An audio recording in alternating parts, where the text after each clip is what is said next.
esse se aí, o sujeito muita gente fala, se o Criador é por nós, quem será contra nós? Só que ele já esquece que é uma condicional. Se, ou seja, se andardes nos meus estatutos, aqui que o Criador está falando, igual em Romanos. Se Elohim for por nós, quem será contra nós, né? Então, só para exemplificar essa questão do se, como é que é uma coisa absurda, né? Então, por exemplo, se eu tivesse 4 pneus, tá? Um volante, um motor, tá? E um estofamento, eu seria o quê? Um carro, vocês estão entendendo? Se eu tivesse 2 rodas e um guidão e um selim, eu seria o quê? Uma bicicleta, tá?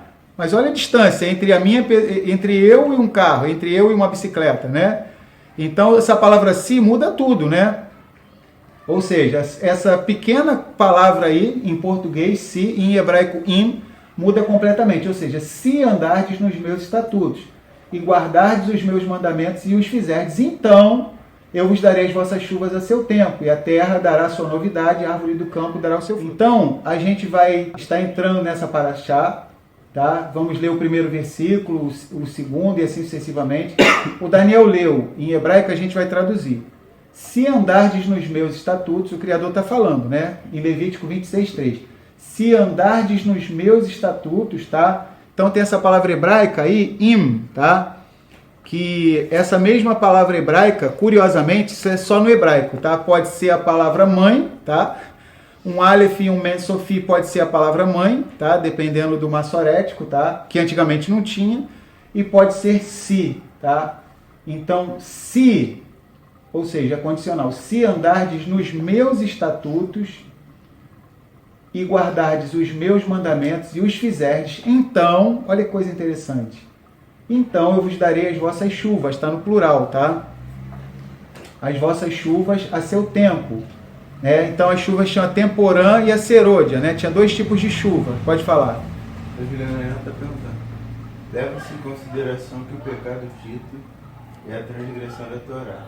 Então, se não tem Torá, de certa forma a pessoa não está pecando. Não que ela não esteja errada, o que pensa sobre isso? Em Lucas 12, né, por exemplo, mesmo sem a pessoa conhecer o mandamento, ela é indesculpável. Né? Em Lucas capítulo 12, vamos ler esse texto, que eu amo esse texto aqui. O Mashiach fala sobre quem sabe muito e quem sabe pouco acerca de alguma coisa, o nível de cobrança. Ou seja, de todo jeito, nós somos indesculpáveis. Porque quem não sabe já deveria saber. Né? Se eu transgredir uma lei da Constituição brasileira, sem conhecer ela, o policial não vai querer saber. Não vai querer saber, Ele vai falar, tá preso. Ele vai estar preso, praticamente, verdade. Assim, a maioria das pessoas, muita gente que está na cadeia, assim, não por crime de roubo e tal, mas por outros crimes assim, às vezes nem sabe que é errado. Né? Exatamente. Tá lá. Então, ou seja, mesmo sem saber, é considerado uma transgressão. Né? Então, Lucas 12, a partir do 47 e 48, diz assim: e o servo que soube a vontade do seu amo e não se aprontou, ou seja, ele soube, né? Soube a vontade do seu amo e não se aprontou e nem fez conforme a sua vontade, será castigado com muitos açoites, porque ele soube, né? 48. Agora, mas o que não a soube e fez coisas dignas de açoites, com poucos açoites será castigado, ou seja, vai ser castigado menos, mas vai ser castigado. E a qualquer que muito for dado, muito se lhe pedirá. E ao que muito se lhe confiou, muito mais se lhe pedirá. Né? Quem muito é dado, muito será cobrado. Então, quem não sabe, o Criador, até por misericórdia, vai castigar com poucos açoites, mas vai castigar também.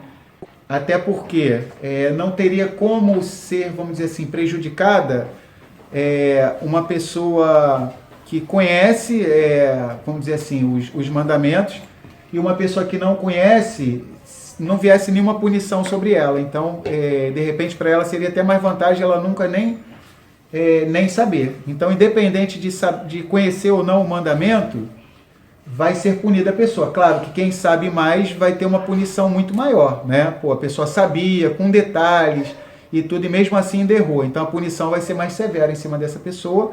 Mas a outra que não sabia muito bem também vai ser punida, um pouquinho menos, mas vai ser punida, tá? Então vamos lá. Aqui o Criador coloca essa condição, né? Se andardes nos meus estatutos e guardardes os meus mandamentos e os fizerdes, então eu vos darei as vossas chuvas a seu tempo. Pegou aquele versículo lá, que tem em Romanos, né? Que o pessoal bota em adesivo de carro, né? Se eles não falam Elohim, eu vou falar do jeito que eles botam, tá? Eles usam palavras pagãs, eles botam: se Deus é por nós, quem será contra nós, né? Então, no original seria: se Elohim é por nós, quem será contra nós? Já começa o versículo com uma condicional, se. Esse se aí, o sujeito muita gente fala: se o Criador é por nós, quem será contra nós? Só que ele já esquece que é uma condicional, se. Ou seja, se andardes nos meus estatutos, aqui que o Criador está falando, igual em Romanos. Se Elohim for por nós, quem será contra nós, né?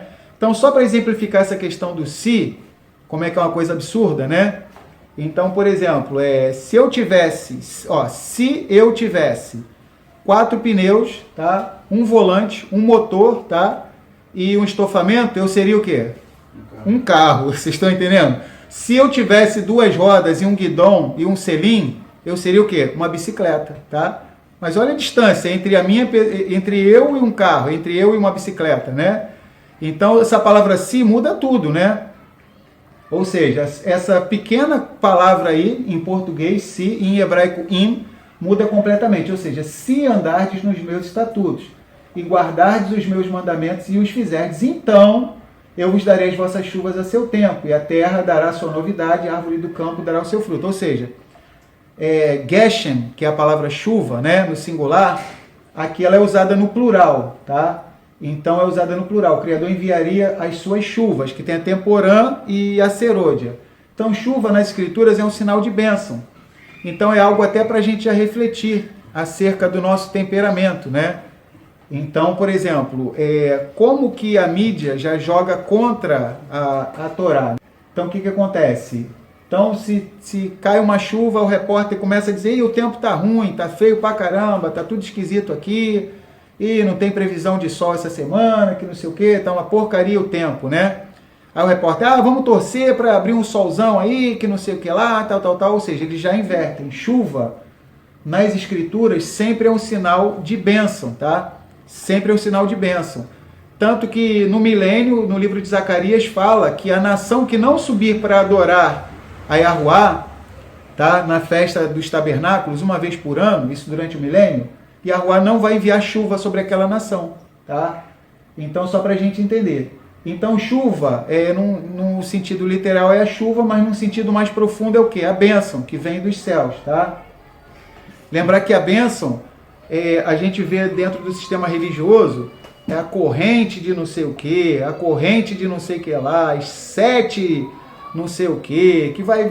Ou seja, uma coisa toda esquisita, que não tem base na Escritura. Lembrar que Provérbios fala: bênçãos caem sobre a cabeça do justo, tá?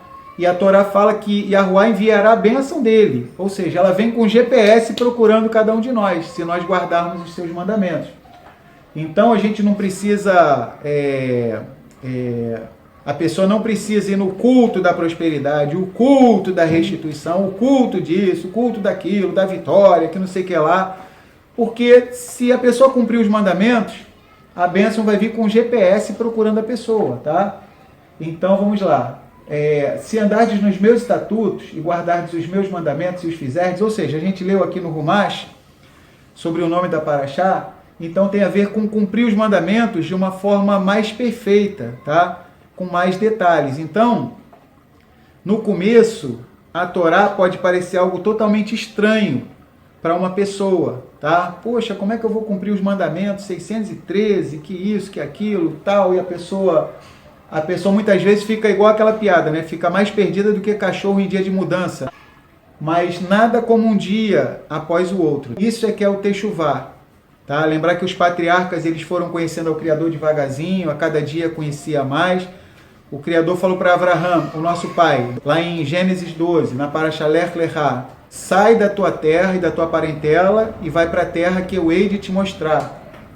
Ou seja, ainda haveria de mostrar para Abraão.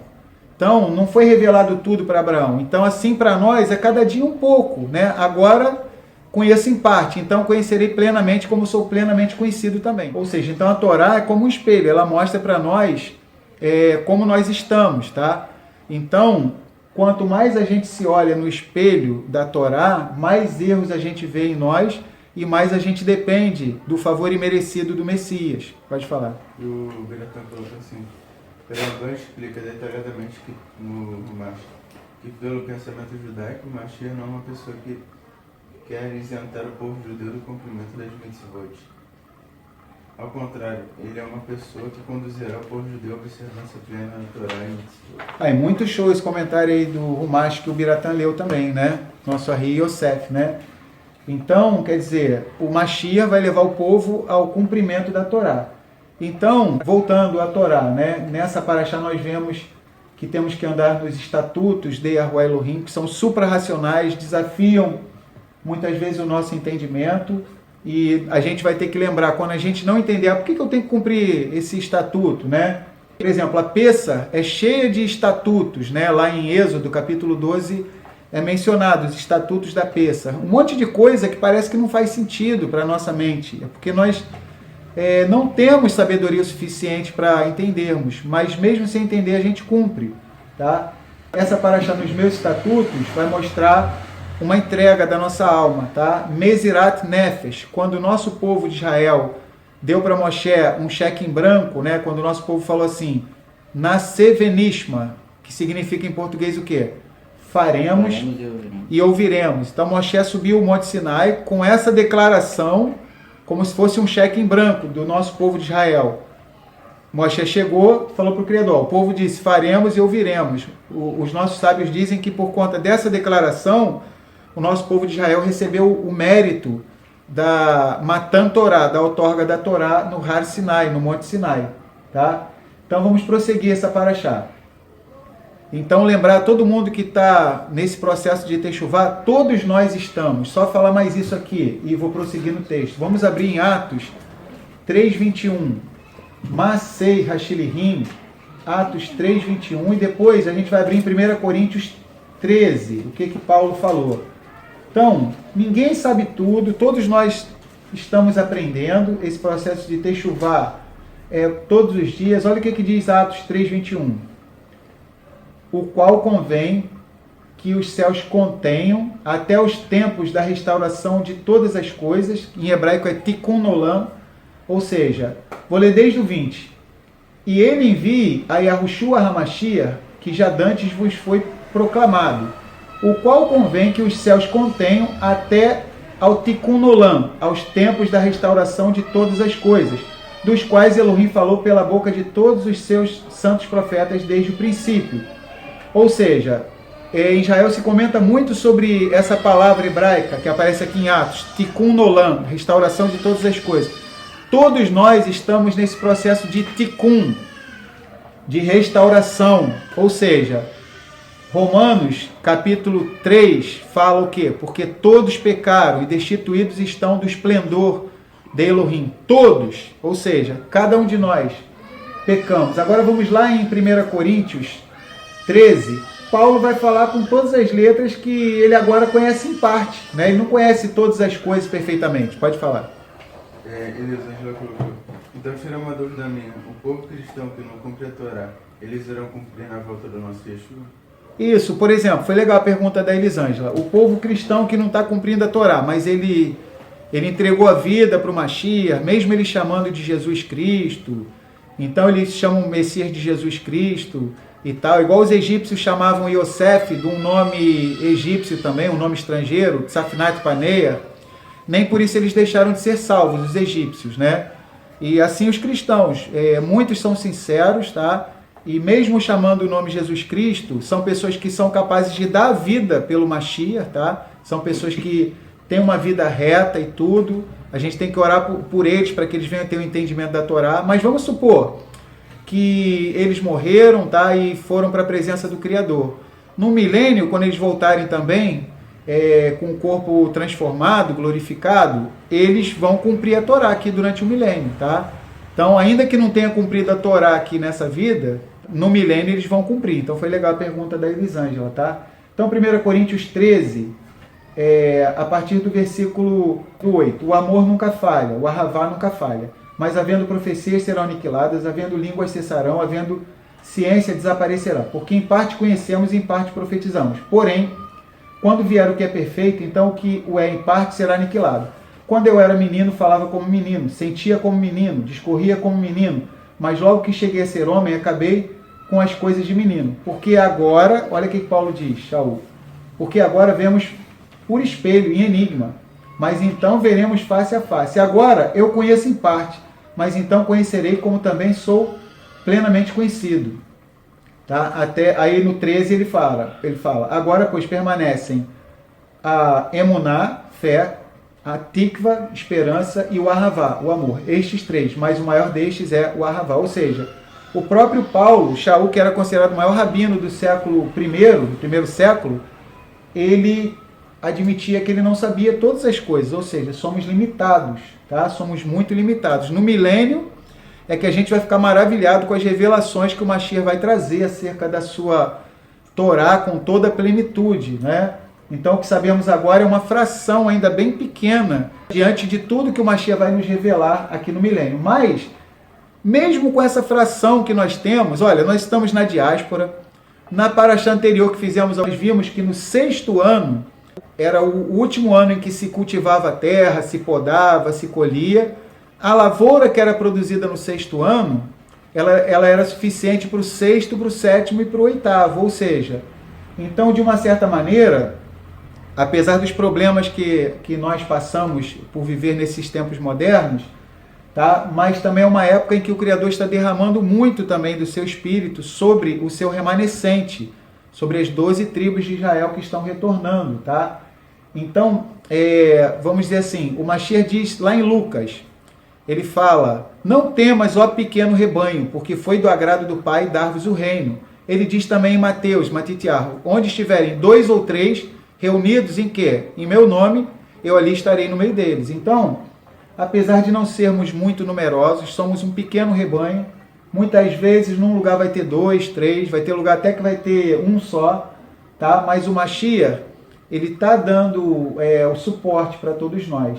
E mesmo, vamos dizer assim, com todas as dificuldades, o nosso mérito é muito grande, porque eu creio que durante o milênio nós vamos bater papo. Então, durante o milênio a gente vai bater papo. Não sei se alguém já pensou nisso, né? A gente vai conversar com os patriarcas, conversar com os profetas, vamos conversar com os apóstolos, esse pessoal todo aqui das escrituras, aqueles que já partiram antes de nós. E vamos dizer assim, nós ficaremos admirados com o que eles passaram, e eu creio que eles também vão ficar admirados com o que nós estamos passando nesses últimos dias, onde a iniquidade está aumentando muito, tá? Ao ponto do Mashiach dizer que no período da grande tribulação nunca houve nem jamais haverá dias tão terríveis como esses, né? O Mashiach fala no sermão profético, em Mateus, Matitiarro, fala em Daniel capítulo 12 também, nunca existiram dias como esses que nós estamos para entrar. Então, um mérito muito grande será atribuído à nossa geração por estarmos vivendo nesse tempo aí de tantas calamidades, tá bom? E com toda dificuldade, tá? Com toda dificuldade que nós temos o quê? Mezirat Nefesh. É o quê? Para quem não sabe o que é Mezirat Nefesh, o que é Mezirat Nefesh? Os nossos sábios dizem que a alma de um israelita que está em Techuvá, ela tem Mezirat Nefesh, que é o quê? A entrega da alma. Olha, eu descobri esse mandamento agora. Eu nem sei como é que eu vou cumprir esse mandamento, nem sei direito como é que ele é, não estou entendendo, mas eu acredito que ele é verdadeiro. Seja Elohim verdadeiro e mentiroso o homem, tá? Então o mandamento é verdadeiro, eu ainda não estou em condições de cumprir ele, mas vou tentar fazer o máximo para que eu venha estar em condições de cumpri-lo. Eu não vou tentar invalidar aquele mandamento, porque eu não consigo cumpri-lo, entendeu? Então a gente tem que entender isso, tá? Tem mandamentos que a gente só vai conseguir cumprir plenamente no milênio, mas nem por isso a gente vai dizer que esse mandamento não está de pé. Todos os mandamentos estão de pé. Alguns nós vamos ter mais facilidade para cumprir, outros mais dificuldade, mas todos estão de pé. Então vamos prosseguir, tá?